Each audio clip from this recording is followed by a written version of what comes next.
اہم خبر آ رہی ہے، پیٹرولیم مصنوعات مہنگی ہونے کا خدشہ ہے۔ سستی ہوتی پیٹرولیم مصنوعات ایک بار پھر سے مہنگی ہونے کا امکان پیدا ہو گیا ہے۔ اس کی وجہ کیا ہے، بات کریں گے۔ ملک سعید آوان ہمیں جوائن کر رہے ہیں۔ ملک سعید، آگاہ کیجیے گا، کیا وجہ بتائی جا رہی ہے اس کی؟ جی بالکل، پیٹرولیم مصنوعات کی قیمتوں میں اضافے کا خدشہ اور یہ اضافہ جو عالمی مارکیٹ میں بڑھنے کی وجہ سے جو ہے وہ ہو رہا ہے۔ ذرائع کے مطابق پیٹرولیم مصنوعات کی قیمتوں میں 10 روپے فی لیٹر تک اضافے کا امکان ہے۔ ڈیزل کی فی لیٹر قیمت میں 10 روپے اور 20 پیسے کا اضافہ متوقع ہے۔ اسی طرح پیٹرول کی فی لیٹر قیمت میں 4 روپے کا اضافہ متوقع ہے۔ مٹی کا تیل 7 روپے اور 80 پیسے، جبکہ لائٹ ڈیزل کی قیمت میں 8 روپے اور 33 پیسے تک کے اضافے کا امکان ہے۔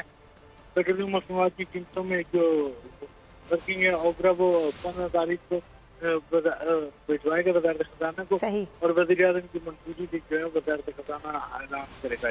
ٹھیک ہے ملک سعید، بہت شکریہ آپ کا۔